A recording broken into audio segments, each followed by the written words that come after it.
Oh, ladies, oh, gentlemen, oh, fellas, oh, thick old pumpkin behind me right now on the YouTube version of the show. Welcome to the That One Dude of Week 4. The best play per position is what it's titled, but we're looking for a leverage play at each position as of my recording right now on Friday afternoon. So if something wacky happens with injury news, that is not accounted for in this video, that is why. But I'm not expecting it. Most of these guys are healthy. There's one guy or 1% flyer who maybe there could be some murky stuff, but of course we will tell you exactly what to do with that. But the whole point of this is to find guys in the single digits, ideally 5% or below owned, that are leverage plays, that other players at a similar price point are going to be coming in with double the ownership, even though they have a similar projection, because maybe they have a flashier name. They've had a really good start to the season. Maybe it's a nice environment and people are game stacking it up and just hoping that Robert Woods eventually pops off, making him again 15% owned. All these things factor into it, and it leaves flashy players every single week low owned. And there's a couple this week. I mean, especially at the running back and wide receiver position, I love the leverage plays this week. I absolutely love the leverage plays this week. If you watch the final thoughts video, you'll know that there's a lot of value in the 6K range. There's like 6 or 7 running backs that look good. And what is that doing? It's just absolutely crashing the ownership on some of these guys. So let's start it off with the quarterback position. We'll talk about player props for these guys. We'll talk about exactly where there's some comparisons and their ownership and all that. If you want to see my full ownership, rankings, projections, optimizer, Discord, no better time than the beginning of the month to get in. Join the over 900 strong Patreon community. Come on home. We'll welcome you home. Get up in there, have the most information so you can dominate the slates and go to war with an abundance of information and weaponry to use and battle in the DFS contest. So the quarterback that we're going to be talking about today is currently coming in 1% projected owned for me this week, even though he's arguably the greatest quarterback of all time, one of them. And his name is Aaron Rodgers this week against the Pittsburgh Steelers. And look, Aaron Rodgers this week has a nice team total. And the Pittsburgh Steelers, if they indeed get Devin Bush and TJ Watt back, which it is trending that those two should be healthy this week, they're going to be in this matchup looking like not the greatest run blocking advantage for Aaron Jones on the ground, one of the worst of the entire week. But the Packers still have a 26 implied team total, projected to score nearly 4 touchdowns this week. And if the ground game's not going to be there, and you saw last week their offensive line really hold up in a tough matchup against San Francisco, would have an even easier matchup this week outside of TJ Watt, that starts to give you some hope for Aaron Rodgers, who's going to face this secondary of the Steelers that ranks 30th right now overall in secondary. Now they have a solid pass rush, but 30th in secondary. If this Packers strong offensive line can pick up the pass rush like last week, it's Aaron Rodgers chucking it everywhere. Now I get it. Aaron Rodgers is not the mobile quarterback, and I agree. I do want to prefer this week, and you'll see on Sunday when we talk about it and in the final thoughts, I want to prefer the Josh Allens, the Mahomes, the Kylers, these guys up there who have the ability to score 10 plus fantasy points just on the ground alone. It sets you up so much further apart. But if we're looking for 1% leverage plays, especially with the last game on the slate, so you can late swap into it, you have a ton of player minutes remaining and quarters remaining to really understand where you stand and how you can benefit from that, I do like that. The clear and obvious stack is with Davante Adams, who has yet again for the 3rd week in a row the #1 matchup advantage according to Pro Football Focus, and for the 3rd week in a row I expect him to exploit that matchup advantage and go over 100 yards yet again, and ideally, and most likely at this point, find the end zone. You have other stacking options like MVS would probably be second, but really you could just skinny stack with Davante Adams and find one of the 3 receivers on the run back. We might talk about one in this video from Pittsburgh. So I think it's a great spot for him. Now there's some other quarterbacks who are more expensive than Aaron Rodgers that have higher ownership that project out a little bit better, but let's point to one of them right now. Matthew Stafford, who has been fantastic, but Matthew Stafford right now coming in as a favorite with one of the best run blocking advantages on the entire week and getting Darrell Henderson back, there's a chance some of those passing touchdowns can convert into rushing touchdowns here. And with Matthew Stafford currently coming in for 4 to 5 times the amount of ownership as Aaron Rodgers, even though he's a little bit more expensive, right? A couple $100 more expensive, he projects out for like a 1.5 more. This is not like Stafford's projecting out for 25 points. I have Aaron for close to 20 points, and I have Stafford for 21.5 points. So you're getting leverage off of maybe the chalkiest stack of the week in the Rams by going to the Packers in that 4 o'clock window. And I get it. It's easier to stack up the Rams with the cheaper Robert Woods and Higbee and what people expect to be this Cooper Kupp, who now is unstoppable. And he's been fantastic, but he's the same price as Davante Adams. Give me Davante Adams every single day of the week. So I think this is a sneaky way to get off of that late stack if you wanted to. Again, this is not my favorite stack, but it is definitely a leverage stack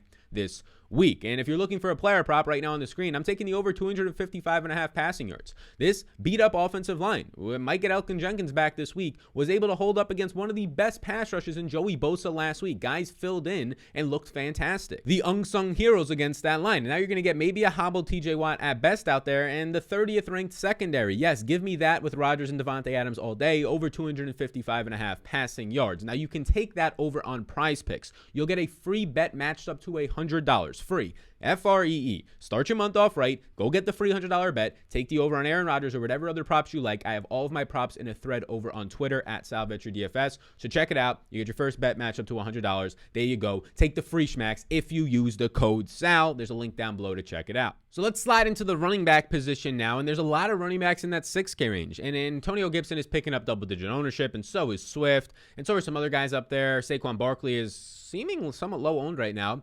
But I'm going to choose a different player here. A player who over the last 2 weeks is the #1 graded running back from Pro Football Focus from weeks 2 to week 3. Even though after week 1 in a really difficult matchup against Tampa Bay, everybody wanted to write this guy off as being dusty. I get it. We like Tony Pollard, but Ezekiel Elliott is still a good fantasy football player. He's still a good football player. He might not have the same burst as 4 to 5 years ago, but who the fuck does have the same burst as when they were a 21-year-old compared to being a 25, 26-year-old? It doesn't by any means mean that he's a bad player. And if you're looking at the matchup this week, he has a positive 61% run blocking advantage this week because that offensive line is that good even without La'el Collins. Zach Martin, the center, matters more in the running game than La'el Collins will, so getting him back after week 1 is massive. Against the Carolina defense that has looked good so far, one of the better run defenses, not as good when it comes to tackling, but a solid unit on defense, but it's the #1 rush offense in the NFL right now because of probably skewed of what they did against Philadelphia in this Dallas team. So Ezekiel Elliott comes in with a strong matchup. Ezekiel Elliott comes in right now for me at around 6 to 7% ownership, which is about half the ownership as another guy in this price range in Najee Harris, who is now priced up. I have Najee Harris right now for 17.6 fantasy points. I have Ezekiel Elliott for 17.4. You can see my tweet on the screen right here. Najee Harris is coming in for nearly 15% ownership. Ezekiel Elliott, I have that about half the ownership. So you get a price discount for the same amount of projection in a better situation, as Ezekiel Elliott is a favorite with a higher team total, while Najee Harris doesn't even have a 20 implied team total this week. And that ownership, even with the price increase, is off the back of him seeing a 19 target game. And if Deontay Johnson returns, people are just expecting that to happen again. I don't. Give me Ezekiel Elliott at 7% ownership compared to Najee Harris. Give me him at right now lower ownership more than likely than Chris Carson, who I have projecting out for less points, who's only like a couple $100 less. If this holds up, like maybe Zeke gets to 10% by the end of the week. But this is great. This is leverage off of Amari, Dak, and CeeDee Lamb, who I think is one of the better stacks of the week. A top 3, a top 4 stack on the week is the Cowboys stack in this game environment this week. But you're just getting ultimate leverage off of Zeke, who just showed you last week that he still has burst not only on the ground, but in the receiving game. And because of that, we are taking right now the over 2.5 receptions for a second straight week, over 2.5 receptions. It paid off in the first half last week against Philadelphia. And he is second in the NFL right now in routes run, only behind Harris, who ran 59 routes last week to actually skew it upwards. So Zeke, take him right now, take the over 2.5 receptions. He's a great leverage play at the running back position so far. Again, use that code SAL to get the free money match. You compare some of these together over on Prize Picks. $100 free bet. What are you waiting for? PrizePicks.com. Use the code SAL. It's simple. PrizePicks.com. You enter it. 2 seconds of your time. Enter, sign up, Sal, bam, 2 more seconds of your time, bam, take the props. It's like a minute overall for a free $100 bet. Why not? Now, this next man I haven't been shy about. I've talked about him in the Final Thoughts video. I've put up a couple tweets about him right now, and that is going to be Mr. Michael Pittman Jr. So far in 2021, as you can see on the tweet on my screen, Michael Pittman Jr. has ranked with a 26.7% target share. That is one of the highest in the NFL at 9.3 targets per game. 9.3 targets per game. The alpha on his team, he has not come off the field for a single drop back of a quarterback yet on his team. Mainly Wentz, some Jacob Eason for like 5 snaps. 100% route participation. He's 6th in the NFL in air yard share, and he's ran the 7th most routes this year. He is operating as a clear and obvious wide receiver 1 in an offense that has not had the greatest of offensive lines and has not been able to establish the run like they would in Indianapolis. Michael Pittman is in a smash spot at just $5,400 this week. You can see my comparison tweet right here. I have Michael Pittman projected for 13.8 points and only 3% ownership at $5,400. For $100 less in a better game environment, I get it. He's going to be put into a lot of game and team stacks with the Rams.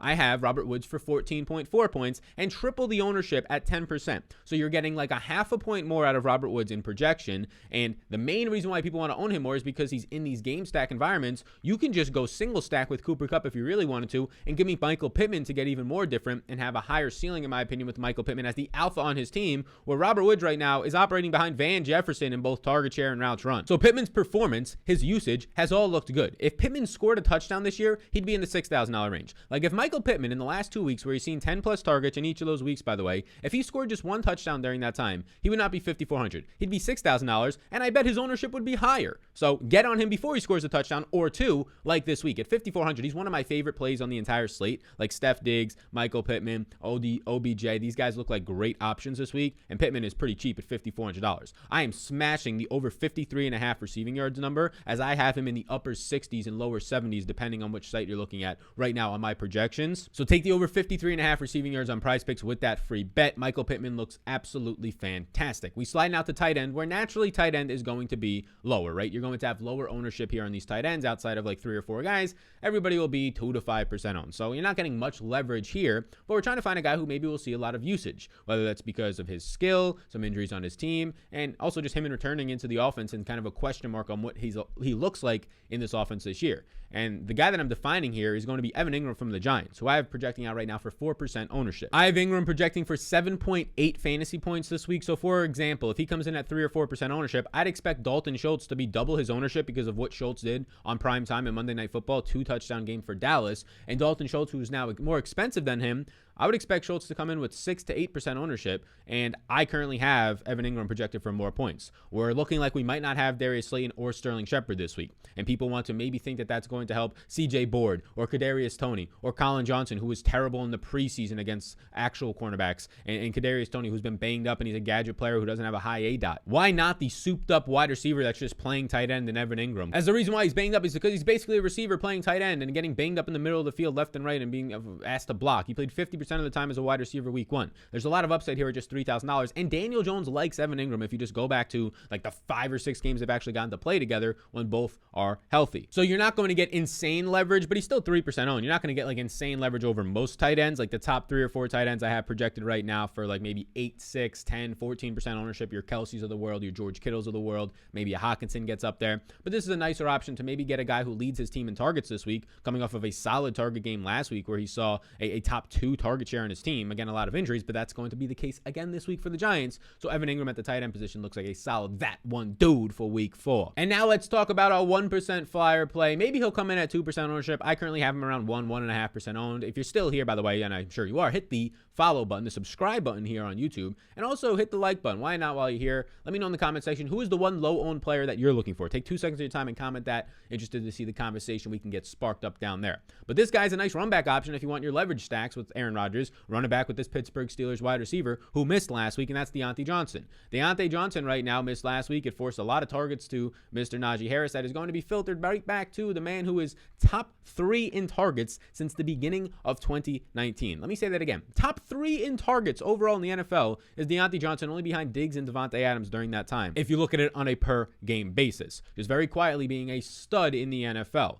Look at his performances so far. Solid, right? I mean, he gets hurt on that last play of the game, which is just wonky. A game where they're down 2 scores and they're trying to just run a flea flicker play. Just knee the fucking ball, run the clock out. Hell, just take a Hail Mary if you really want to put points on the board and cover the spread. I'm not even sure if they were able to cover the spread. They might have been favorites and they lost that game either way. But Buffalo week 1, he gets Tre'Davious White. Not a great spot, but he still sees 10 targets. He scores a touchdown. He gets 15 fantasy points. Week 2, he scores 20 fucking fantasy points. DraftKings bonus puts him over that in a game where he sees 12 targets against Vegas on 9 catches and then gets injured at the end of it. This is a stud receiver.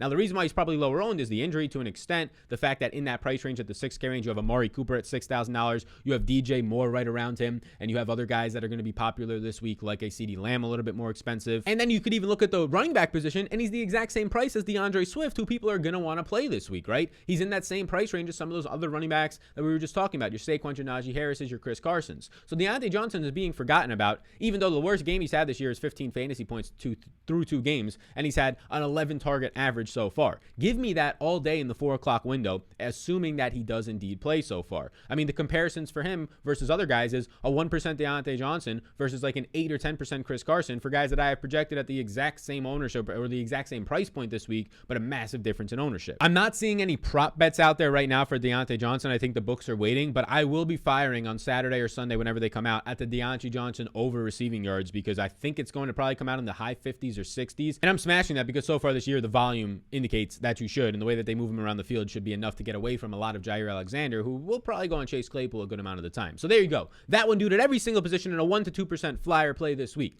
Before you go, please do hit the subscribe button and check out all the other videos we have this week. We'll have a Sunday night video for the massive Sunday night football game, of course. We'll be live tomorrow morning, so be sure to hit the notification bell and subscribe so you know when we're going live for a Q&A for about an hour and a half before the game starts. Patreon podcast goes up. A ton of stuff on Patreon already out. Projections, ranks, ownerships, the matchup notes, the Discord access, the lineup optimizer is locked and loaded, all that stuff, and even more. So come join the community beginning of the month. No better time to get in than a fresh month, fresh start. Welcome to spooky season in October. That's a thick-ass pumpkin behind me. Use the code SALON-PRIZEPICKS to win some dollar rooskies and just get a free $100 bet on taking player props. Why not? You all rock. I'll see you in the next one. I love this motherfucking job, and I appreciate you beautiful people. Peace out, gang.